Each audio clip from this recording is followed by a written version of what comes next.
Welcome to the Shower Epiphanies podcast, where we explore your hidden thoughts and desires, revealing your greatest drop the soap moments. Now here's your host, Art Costello. Welcome to Shower Epiphanies podcast.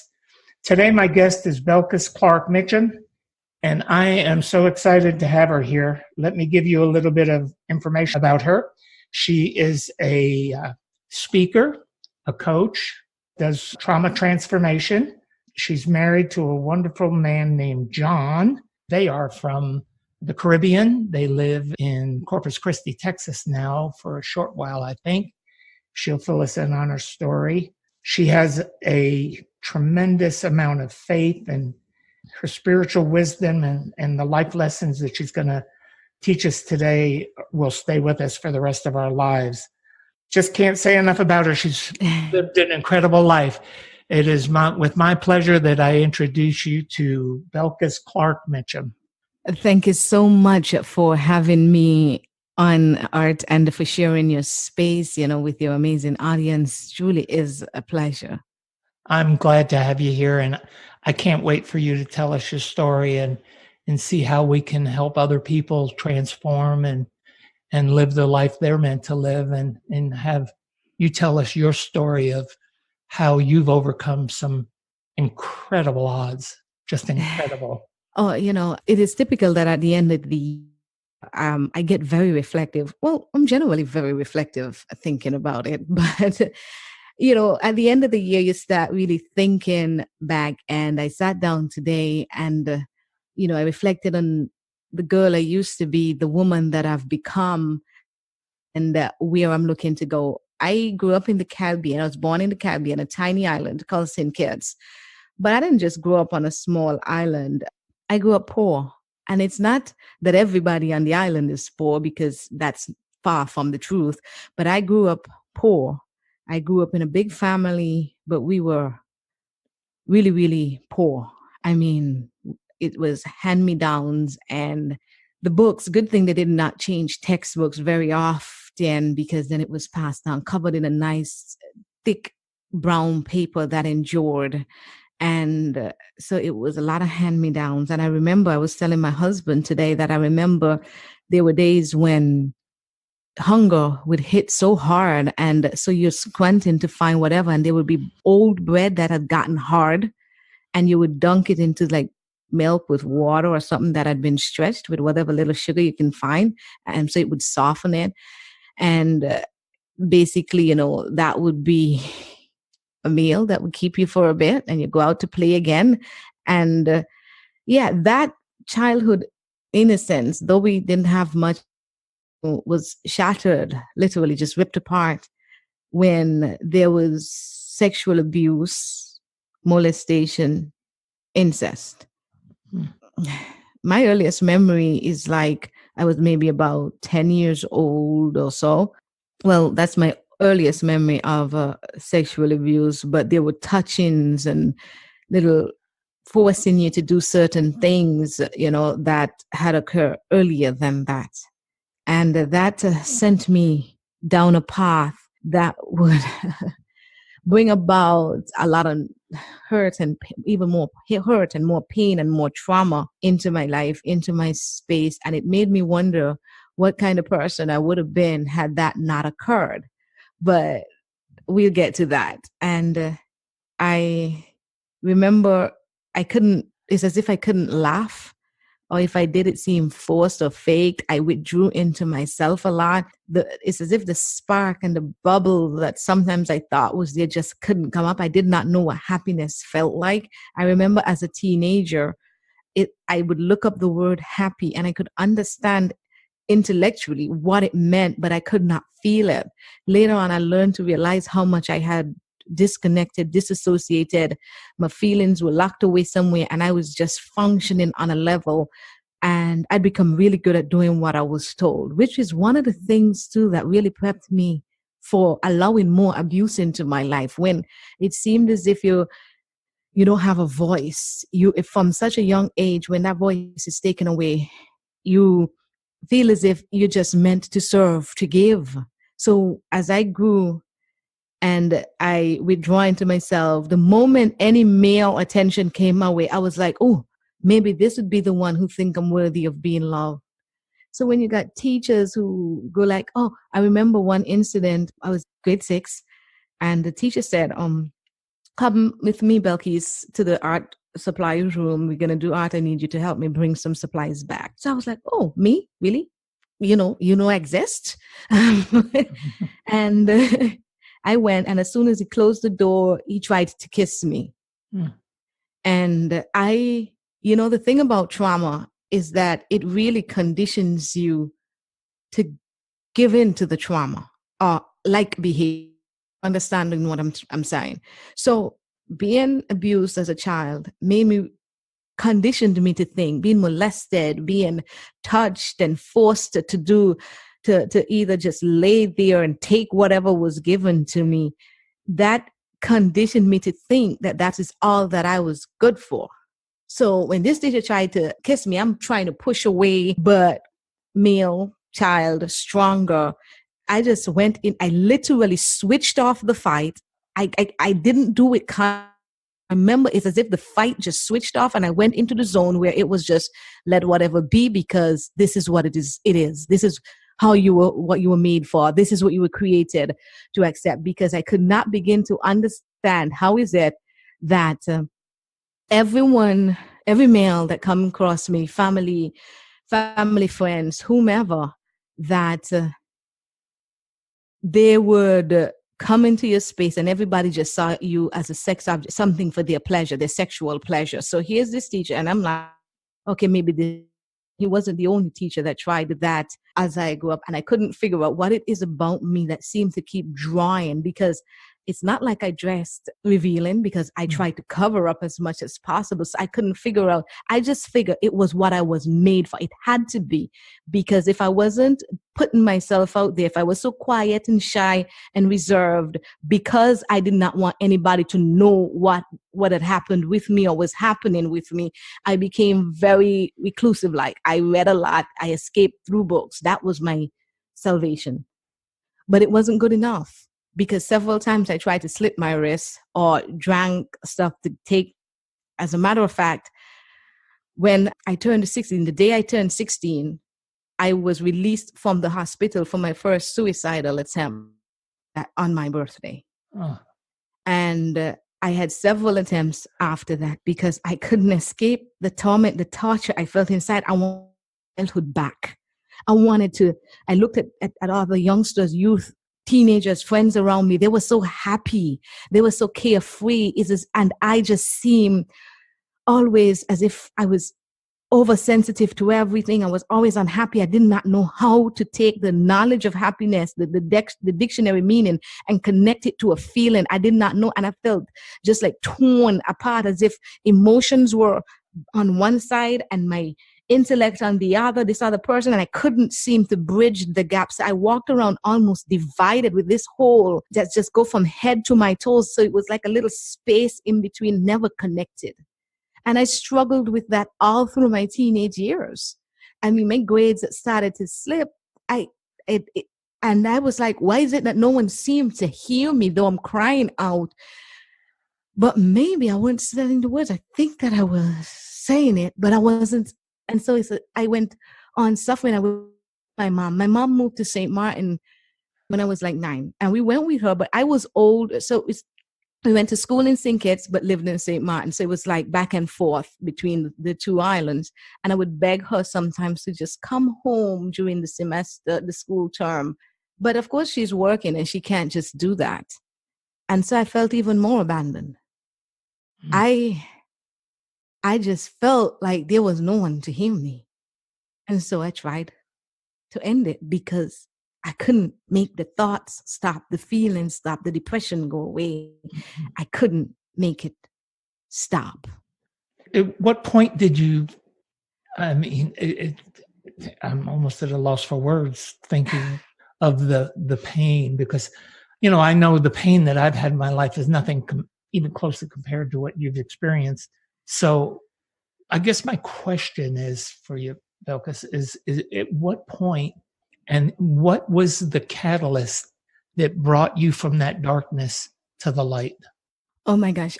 Art, I would like to tell you that it was like a one thing that went like boom and everything changed. Doesn't happen that way, does it? No, I don't think does. Really, have I heard I don't know if I've heard anybody say that it did. The truth is, I tried to read the self-help books that the counselors and stuff would recommend.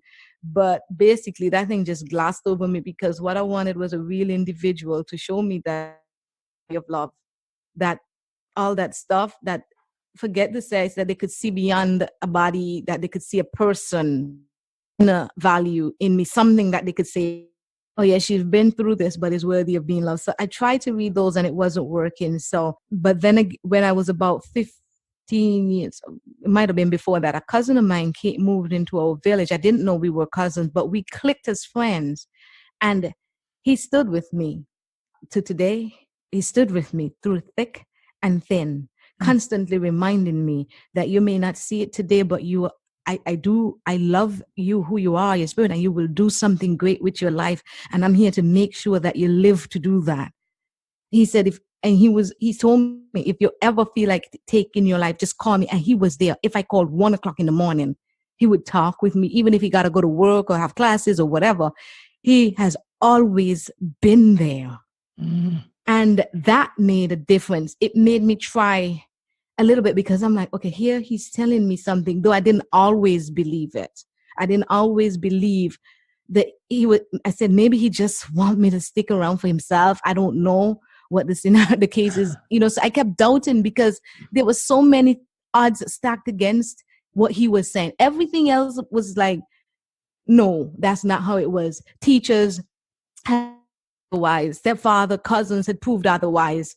So how is it that you now, even though it is something I crave, it's like I dare not hope that it was true. So I think I gave him horrors. He proved himself though. He stood with me through thick and thin, and he finally got some of my family members to hear what was happening. When they heard the story that I was being abused, oh, good Lord, have mercy. I felt like I just wanted to crawl under a rock because it became like a family congregation or something where everybody had to get together and talk, but nobody was asking me how I was coping. Yeah. It was why you didn't say. And then after that one incident, is that one time, then it's like it went away, like nobody checked to that, but he kept through. And then he joined the U.S. Army, and so there was the distance, and so it was a back and forth for me, bad relationships, and I was always I grew up in the church, but I remember I was in my married, rushed into a marriage, trying to escape the horror, trying to find love, trying to find acceptance, looking for value somewhere that somebody would affirm there was something worth saving in me. And I'd heard the message in church, but I didn't think I was good enough. I didn't think God could love me. I couldn't even be consistent and I was so dirty and I was so abused and that holy God could not possibly love me. And so I gravitated and pulled away from God. It was back and forth. And I rushed into a marriage, and he turned out to be abusive. Mm. I remember being held by my hair and dragged across the floor and thrown against the wall and choked, and I had to sleep in the car, and it was not good. Yeah, and yet, sorry, go ahead. No, I understand. I'm just going, it's unbelievable. I mean, and yet I wanted to stay in the marriage because in church we were taught that when you got married, you're supposed to stay married. So though it was killing me, this young girl just wanted to stay, but something in me, you see, all of what I heard from God, I heard from the self-help books, I heard from my mom, because my mom was trying. I just think that my mom had me when she was a teenager. So she grew as a parent. She didn't just have all this stuff. She learned over the years, but I've seen her done phenomenally. She have admitted when she was wrong. She have learned and she have grown, and she's now my staunchest supporter and my greatest and my best friend. Next to my husband, that is, because he's awesome. Yeah. But that marriage is like as if God wanted to tear me out of that, but I kept holding on because of, you see how we've been socialized? It becomes a prison sometimes. And so here, the church teachings, he would have taken my life. And I'm going to tell you a story, and I don't want to get rude or anything, but when he finally left, I didn't even know he wanted a divorce. I heard it on the street. And then my mom called me that same day. I heard it on the street that he was divorcing me. I didn't know. And we lived in the same house.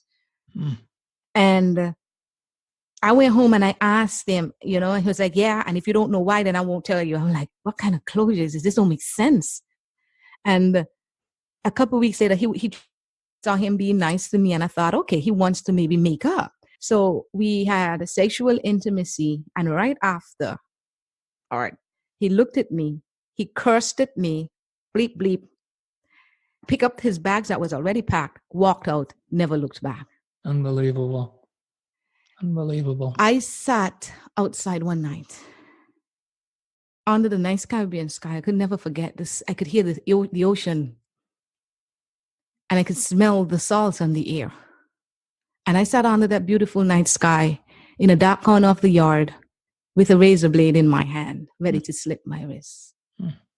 This was my turning moment, because I heard, it's as if all that I had been reading and hearing in church and from my mom about this God, because I kept asking, where are you? Prove to me you're real. I don't want to know what my mother knew. I want to know for myself. And I'd been begging and pleading for years, dear God, please, just show yourself real if you are real.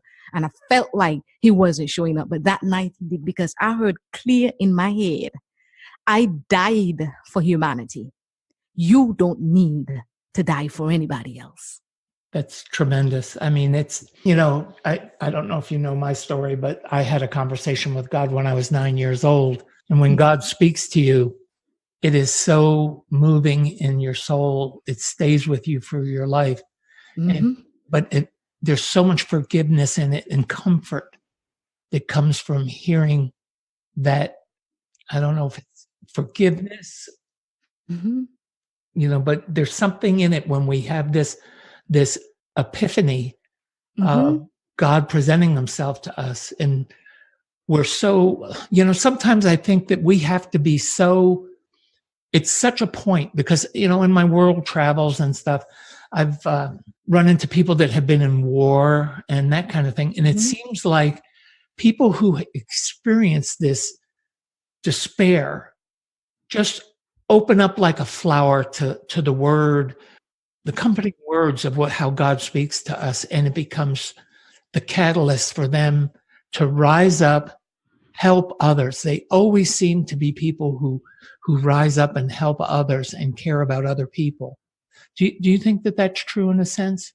Yes, it is. I believe, you're talking about it, and I am smiling because it is so, a lot of the persons that I've met who've really been through some hurt, some pain, when they come into contact with that awesomeness of who God is, like you said, it is a combination of a forgiveness, a clarity, a peace, a love. It's this complex thing that occurs that is hard to explain. It doesn't mean that all the ills in your life disappears, but somehow there's an element activated in you. And I believe that because we were a spiritual concept first, we were born of a spiritual line of thought and thinking and a spiritual vision formulated for spirit, God's plan, his idea of who we are. He formulated that in the spiritual realm and then added a physical being. So I believe when we come in contact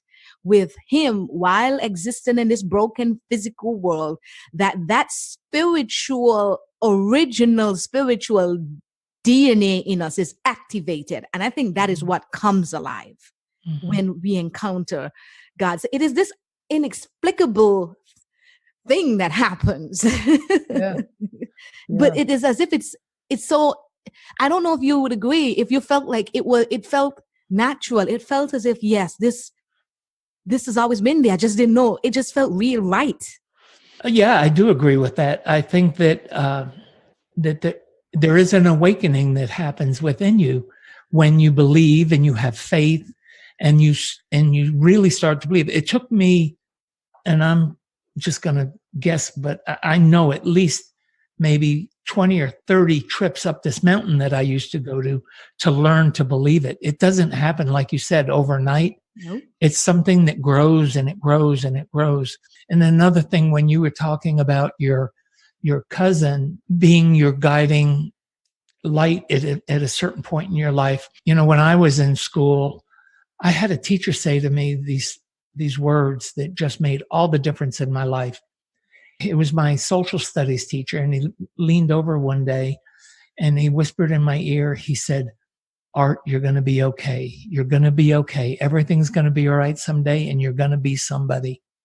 And that's all he said, and he walked away, because I had been pretty much ostracized from my community. The kids didn't associate with me a lot, and there was a lot of different reasons that, we don't have time to today go in it. It's not about me. But my point is, those simple words from somebody can change your life, can change it for the better, and help catapult you into being who you're really supposed to be. Oh my gosh, Art. Mhm. What you're saying is so ringing true. Just recently, when I read the story of a 9-year-old Alabama little girl that committed suicide because she was being bullied and taunted, I started an initiative to get persons to write a letter to boys and girls, and I use my platform to put it before other youngsters and to encourage them. And now you're saying this, and it so aligns with, because I believe, and I've seen it too many times, you never know when the words you utter to an individual will make the world of a difference, literally. Absolutely. And I knew you were involved with helping that little 9-year-old girl because I saw it on your social media. Yeah, there are too many of our youth that are living with a hope. We got youth that become hopeless. Hopeless youth become hopeless adults if they make it into adulthood. And I'd love to see more of our young people make it into adulthood. And I'd love to see more of our adults make it past the age that they're at, and the level of happiness that they're at, and the level of passion, or lack of passion at, so it really moved me. And it is an ongoing initiative, called Letters to Our Sons and Daughters. Mhm. And I, encourage persons, just let me gather these letters, and I repost them on my page. But I do more than that, because when I deal with youth, then there are a collection that comes out. And if something resonates with them, I want to know they could walk away with that, and in a tough moment, remember it. Those youth are our future. I mean, and that's why they're so important, to get the word to them that there is hope and that there is a future out there, even as bleak as it looks sometimes. Mm-hmm. It's really when you stop and, as because I'm 71 now, and I look back on my life, and when I was 9 and 10, that's why I went to that mountain, because I wanted to ask God what was going to become of me. And once you start believing and have faith that everything is going to be all right, and you learn how to expect. The thing I want to teach children is to learn how to expect. Because once you learn how to expect and manage your expectations and learn how to sift through them, things smooth out for you as a child. You really have a more direct path to get and receive what you want out of life. And it took me 65 years before I actually figured it out. And that's what I write about. But I'm working on a coloring book for preschoolers to teach them expectations and how to manage them. So there's a lot of good things that we're all doing. Yeah. As we get to time to say goodbye and wrap up, can you tell me what you would like to leave with everybody right now? Some thought that you have that you want to share that you think is really important that could save somebody's life? Oh, definitely. No matter, life could hit us some blows. Life could really knock us down, knock us for a loop, knock us out, give us some serious punches. And it is easy sometimes to stay in that comfort zone of low expectation, low visions for our life, because every time you rise, it's so much effort to pick yourself up and go again. It takes so much energy, and you just seem to be getting beaten back and back and back again. But you know what? Trauma, hurt, pain, brokenness cannot destroy what it did not create. And it did not create the beauty in you. It does not take the validation of somebody else to say that you are worth being here. You are here. It does not matter the circumstances under which you got here. There are multi-million brilliant ideas out there that started in some weird, wacky, offbeat way. So no matter your weird, wacky, offbeat way that you got here, look at me. My mom was a teenage mother who was encouraged to have an abortion. But today my mother tells me that I am her visionary, her pioneer, her peace, her friend, the one who makes her laugh and bring joy. Had she aborted me, she would have bought in her future joy, her future peace, her visionary, the person who could be there and support her. So you want to make sure that somebody else does not get to dictate how and when you go out. You want to make sure that I know that divorce can out our fire. I know that maybe we wanted to get a degree and we didn't, and that could out our fire. I know that lack of finances and poverty could out our fire. I know that the struggles of life and the painful rejection that we receive can out our fire. I know that abuse and trauma can out our fire. I know betrayal and heartbreak can out our fire. But I'm here to tell you that you can burn again and burn for something. You need to just discover what is the thing that you get up for. You want to get up for and burn for. What is that dream that you have shelved? What is that self-value, that self-affirmation that you have been so afraid of embracing and holding on to because life has been threatening to beat it out of you? It is your time to reclaim it. Do not let the negatives of this world rob you of the opportunity to live in the light of the positive, in the rewards of the positive. You have got to give yourself a chance. When you are done living the life that everybody else dictated for you or everybody has demanded of you, who will be left to live your life? You have got to give the initial person you were created to be a chance.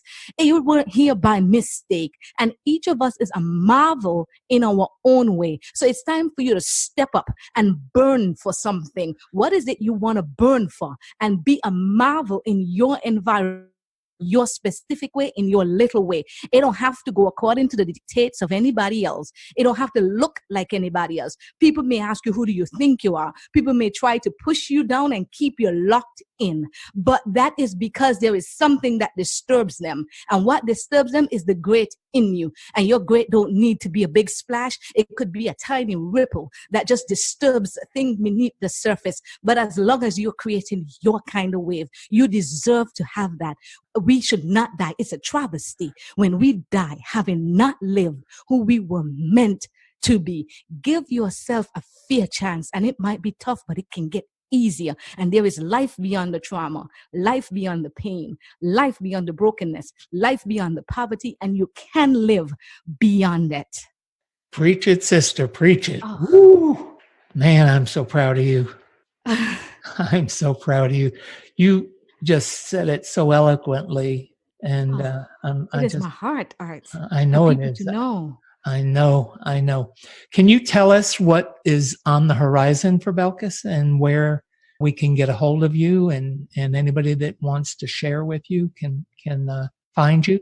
Definitely. You can always, they can always find Belkis Clarke on social media, of course, but you can hop over to my website, www.belkisclarke.com. You can definitely find me there. But a lot of people are on social media, so that's where a lot of people link with me. It's usually on social media. They just look up Belkis Clarke and boom, there I am. And as for the horizon, and I'll be happy to have you, Art, on my up and coming podcast. I was waiting for it. There's that definitely. And I've got, some great stuff coming in the future, like my academy, where I teach people to live their life, with a burn, with a passion, with a fire, right, and the stuff like that. But definitely the most prominent thing, it would be the launch of my podcast, The Trauma-Free Zone. That's where you live in your awesomeness. We look forward to it. And we know that just from the conversation today, you have so much to teach and you have so much passion to teach it with. And I'm just glad that I had you on the show, and I want to thank you from the bottom of my heart. And I want you to know I'm always here for you. And together we can overcome anything, anything. That is so true. And I really appreciated having persons like you in my corner. It's invaluable, Art. So I want to say thank you. Thank you to your listening audience, and just prosper, prosper, and prosper in everything that you do. Just go get it. I will. Absolutely. And you've given us all great life lessons here today that will stick with me, particularly for the rest of my life. Thank you, Belkis. And I look forward to working with you in any way I can. Thanks for listening to the show. Drop us your comments and questions with what you want answered on the show. You can subscribe on iTunes and Binge Network. You can also get more information on the website, expectationtherapy.com.